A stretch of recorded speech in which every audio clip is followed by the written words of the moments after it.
വളരെ എളുപ്പത്തിൽ ഉണ്ടാക്കാൻ പറ്റുന്ന ഒരു മുട്ടക്കറീൻ്റെ റെസിപ്പിയാണ്. നൂൽപുട്ട്, ചപ്പാത്തി, വെള്ളയപ്പം ഇതിൻ്റെ കൂടെയൊക്കെ നല്ല കോമ്പിനേഷനാണ്. അപ്പോൾ ഇതെങ്ങനെ തയ്യാറാക്കി എടുക്കുന്നത് നമുക്ക് നോക്കാം. അപ്പോൾ നമ്മൾ ഫ്രിഡ്ജിൽ നിന്നൊക്കെ പുറത്തെടുത്ത് വെച്ച ഒരു 4 മുട്ട ഒന്ന് ബോയിൽ ചെയ്യാൻ വെച്ചിട്ടുണ്ട് കേട്ടോ. അപ്പോൾ ഒരു 10 മിനിറ്റ് ഹൈ ഫ്ലെയിമിലിട്ടിട്ട് ബോയിൽ ചെയ്യുക. പെട്ടെന്ന് തന്നെ തണുത്ത വെള്ളത്തിൽ മാറ്റിക്കഴിഞ്ഞാൽ അതിൻ്റെ തോടൊന്ന് പൊളിക്കാൻ കിട്ടും. അപ്പോൾ ഇതിന് ആവശ്യമായിട്ടുള്ളത് നമുക്കൊരു 2 സവാള ചെറുതായി അരിഞ്ഞത്, ഒരു 5-6 പച്ചമുളക്, ഒരു തക്കാളി, പിന്നെ അതുപോലെ ഇഞ്ചിയും വെളുത്തുള്ളിയും ചെറുതായി അരിഞ്ഞതും വേണം. ഇനി ഒരു ചട്ടിയിലേക്ക് നമുക്ക് ഒരു 2 ടേബിൾ സ്പൂൺ വെളിച്ചെണ്ണ ഒഴിച്ചു കൊടുക്കാം. വെളിച്ചെണ്ണ ചൂടാകുമ്പോൾ കുറച്ച് കടുക് ഇട്ടിട്ട് ഒന്ന് പൊട്ടി വരുന്ന സമയത്ത് അതിലേക്ക് നമ്മളൊരു 1/4 ടീസ്പൂൺ പെരിഞ്ജീരകം ചേർക്കുന്നുണ്ട്. പെരിഞ്ജീരകം ചേർത്ത് കഴിഞ്ഞാൽ ഒരു പ്രത്യേക ടേസ്റ്റാണ് കേട്ടോ. സാധാരണ ജീരകമല്ല, പെരിഞ്ജീരകം തന്നെ ചേർക്കണം.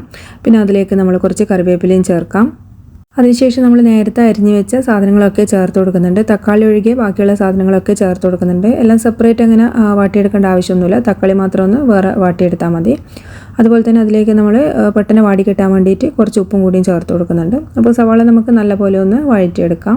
ഇതിൽ നമ്മൾ ഒരുപാട് പൊടികളൊന്നും ചേർക്കുന്നില്ല കേട്ടോ. ആദ്യം മുളക് പൊടി ചേർത്ത് കൊടുക്കാം. അതുപോലെ തന്നെ കുറച്ച് മഞ്ഞൾപ്പൊടിയും ചേർത്ത് കൊടുക്കാം. മുളക് പൊടി നമ്മൾ കാശ്മീരി മുളക് പൊടിയാണ് എടുത്തത്. നമ്മൾ ഇതിൻ്റെ പച്ചമുളകിൻ്റെ അധികം എരിവാണ് കേട്ടോ ഇതിൽ മുന്നിട്ട് നിൽക്കുന്നത്. അപ്പോൾ പൊടീൻ്റെയൊക്കെ പച്ചമണം മാറിക്കഴിഞ്ഞാൽ നമ്മൾ തക്കാളിയും കൂടിയും ചേർത്ത് കൊടുത്തിട്ട് ഒന്ന് വഴറ്റിയെടുക്കുന്നുണ്ട്. ഇനി നമുക്കിതിലേക്കുള്ള തേങ്ങ അരച്ചെടുക്കാം. ഒരു 5-6 അണ്ടിപ്പരിപ്പും പട്ട, ഗ്രാമ്പൂ, ഏലക്ക ഓരോന്ന് ഇട്ട് കൊടുത്തിട്ടുണ്ട്.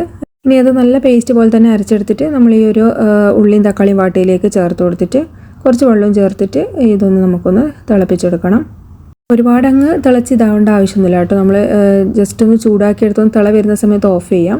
അതുപോലെ തന്നെ നല്ലപോലെ മിക്സ് ചെയ്തതിന് ശേഷം പുഴുങ്ങി വെച്ച മുട്ട നമുക്കിതിലേക്ക് ചേർത്ത് കൊടുക്കാം. മുട്ടയിൽ ഒന്ന് സൈഡിലൊക്കെ ഒന്ന് വരഞ്ഞു കൊടുത്തു കഴിഞ്ഞാൽ മസാലയൊക്കെ ഇതിൽ പെട്ടെന്ന് തന്നെ പിടിച്ചു കിട്ടും. അതുപോലെ ലാസ്റ്റ് കുറച്ച് കറിവേപ്പില ചേർത്ത് കൊടുക്കുന്നുണ്ട്. പിന്നെ ഒരു നുള്ളു പഞ്ചസാരയും ചേർക്കുന്നുണ്ട്. ഇതും ഓപ്ഷണലാണ് കേട്ടോ. നിങ്ങൾക്ക് താല്പര്യം ഉണ്ടെങ്കിൽ ചേർത്താൽ മതി. ഇത് ചേർത്താൽ ഒരു പ്രത്യേക ടേസ്റ്റാണ്. ആ ഒരു എരിവും ഇതൊക്കെ ഒന്ന് ബാലൻസ് ചെയ്ത് കിട്ടാൻ വേണ്ടി ചേർക്കുന്നതാണ്. അതുപോലെ കുറച്ച് കസൂരി മേത്തിയും കൂടി ഇതിൽ ചേർക്കുന്നുണ്ട്. ഇതും ചേർത്താൽ ഒരു പ്രത്യേക ഫ്ലേവറാണ്. അപ്പോൾ കസൂരി മേത്തി ഉണ്ടെങ്കിൽ മാത്രം ചേർത്താൽ മതി. ചേർത്തോളം നല്ല ടേസ്റ്റിന് കേട്ടോ. ഒരു നോർത്ത് ഇന്ത്യൻ കറീൻ്റെ ആ ഒരു ടേസ്റ്റ് വരും. പിന്നെ അതുപോലെ നമ്മൾ ലാസ്റ്റ് കുറച്ച് മല്ലിച്ചപ്പും ചേർത്തിട്ട് ഫ്ലെയിം ഓഫ് ചെയ്ത് കൊടുക്കാം. അപ്പോൾ വളരെ സിമ്പിളാണ്, നല്ല ടേസ്റ്റിയാണ്. ഇപ്പോൾ ട്രൈ ചെയ്ത് നോക്കാൻ മറക്കല്ലേ.